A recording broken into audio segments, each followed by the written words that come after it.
visionary educationist and benevolent donor, Dr. Somashekar ji, the Secretary of Indian Academy, Madam Bharati, the Chief Operating Officer of Indian Academy, whom we very fondly call Doctor, because he has a double doctorate. Apart from that, doctor, engineer, professor, and there is one thing which you all may not know, he is also bestowed with a title called Veda Martanda. Dr. Srinidhi Parthasarathy ji, a very humble, kind academician, Dr. Xavier ji, all distinguished members of the Indian Academy family, Indian Academy scholars and students. I am truly honored to be here this afternoon, and I am touched by your discipline, systematic planning and execution. I am telling that there is something called love at first sight. And Indian Academy, to me, love at first sight. I'm telling you, this is the first time I'm calling.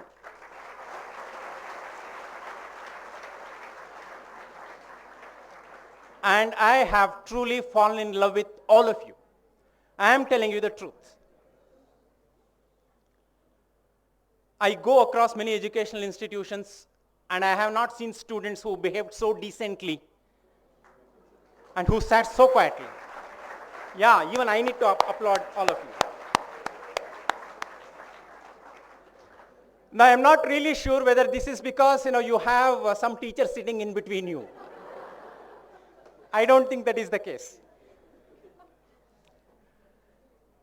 Now, I have a very big challenge. I was actually going through the agenda for today's function, and they have mentioned chief guest speech, 10 minutes. And you know what is the worst thing? Worst thing is I am a teacher. For teachers, there is no starting problem. We all have a stopping problem. Students, do you all agree with me? You see, there you go. And second important thing, the moment teacher begins, what is the time? Minimum 1 hour? Minimum 1 hour. More than that? Yeah, but okay. 1 hour is minimum, I said. Maximum, you don't know. Sometimes, people need clock 1 hour. Sometimes, you also have to have calendars. Yeah, some people speak for hours, some teachers speak for days. And I belong to the latter category. One thing I'd like to tell you. Sometimes, people become educationists for a variety of reasons. We normally say, हम बनते हैं कभी कभी अभाव से, प्रभाव से. What happens is, when you see there are no educational institutions, some people sense business opportunity and they become educationists for business. Some people, they are politically very powerful, prabhav, politically very powerful, and they have a lot of money, they don't know what to do, and then they get into education. Lekin, after looking at these two amazing, awesome, wonderful people, I realized that these people came to education not because of abhav, not because of prabhav, sirf swabhav se. Sirf swabhav se.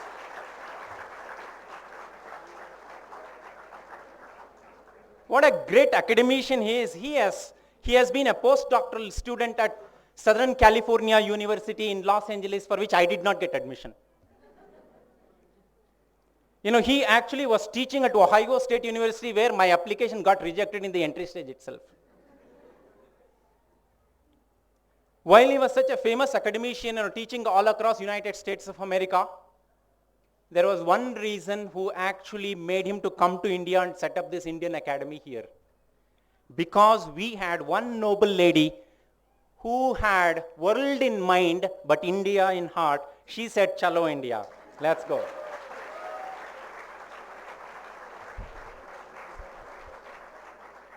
See, in short span of time, I have collected so much of history of this institution.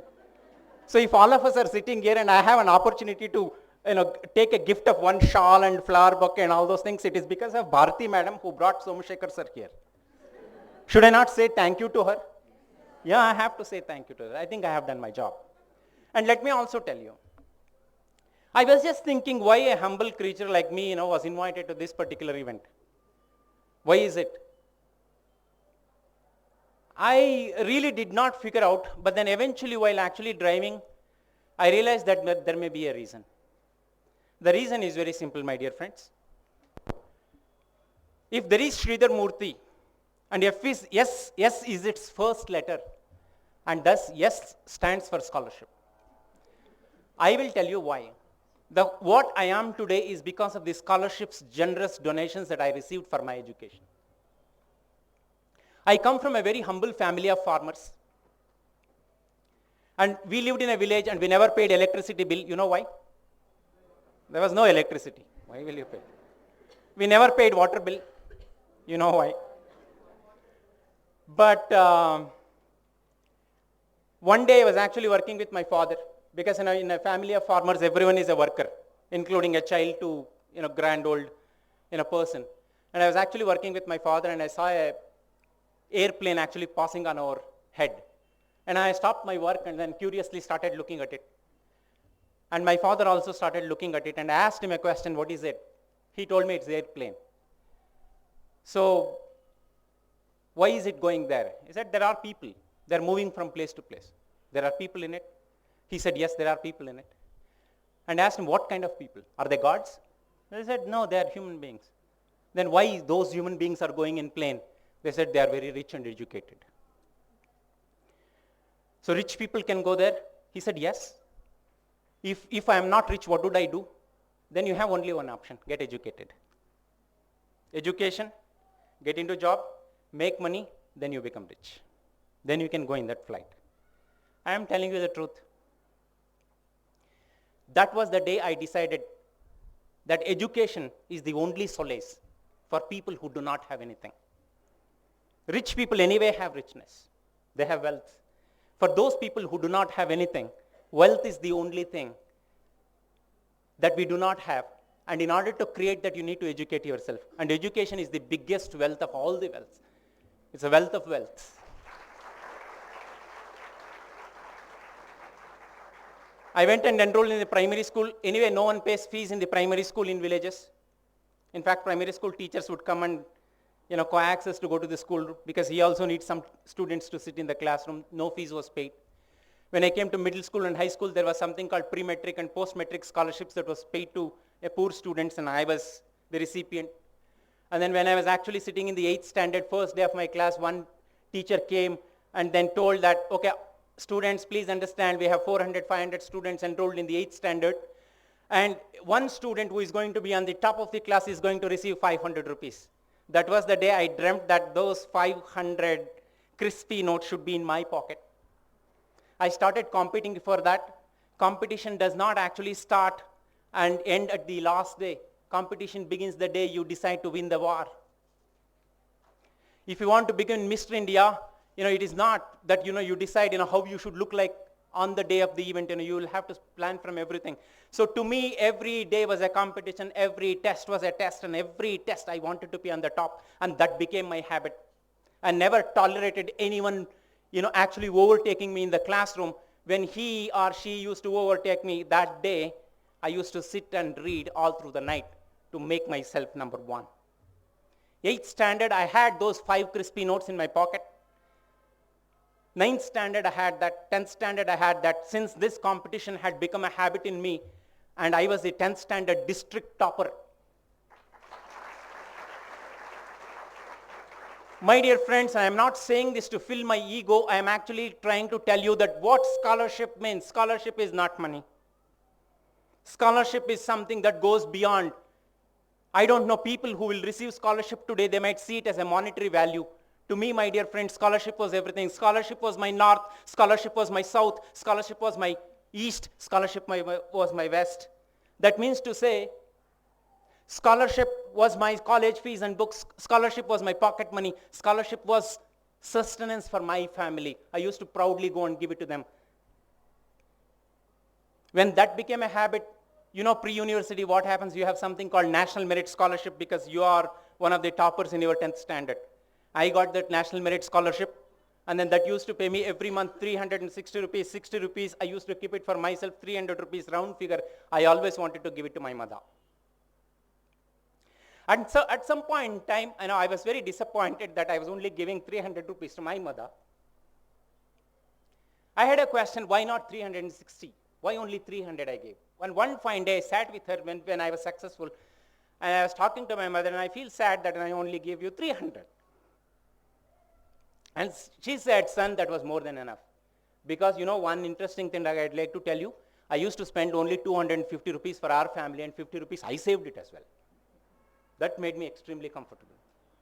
And that was the time, when you do not pay electricity bill, you do not pay water bill, you don't have to buy vegetables because you can always pluck it from some farmers, some farm. And then what you need is some fundamental things. And 250 rupees was more than enough. My mother used to tell me, I used to go with 10 rupees and I used to bring bag full of groceries. And that is not the scenario now. So what I am trying to tell you is that, once all these things happen, I know that National Merit Scholarship could not be continued beyond degree. So now I have a PG to do because there are no jobs available at that point in time. The only thing I could have done is, what more scholarships are available and how can you win about it. Someone told me there is something called ICAR Junior Fellowship, you can try for it. And that's all, that became my dream. They said in an all India level, for any stream of study, there is going to be only 4 or 5 scholarships. You need to be really cutting edge. I said, I have to be, because if you do not have anything else, what else you would do? You would do what you are supposed to do. When you are completely drowned in the water, what is one thing that you think about? Oxygen. Not your love, not your friend, not your father, not your mother, not even God. What you would want is oxygen. So that's why when you are about to drown, the only thing that you need to think about is what you are really required to do in order to be there, in order to survive, in order to sustain. And then I was the second rank holder all India in order to get this junior fellowship. 1,600 rupees and a handsome scholarship, everyone survived, including my family. Later on, I got a job that Dr. Srinidhi sir told me, and I got a job of the Gazette officer. So now, my dear friends, what I am trying to tell you is that I am trying to tell you the power of scholarship. It can create people. Do not simply look at the monetary value or the monetary impact of the scholarship. What you have to look at is the psychological impact, the support impact, the impact that it will have on your next generation, the impact that it will have on your family, all that you will have to consider. And that is the reason I said these are benevolent donors who require a lot of appreciation,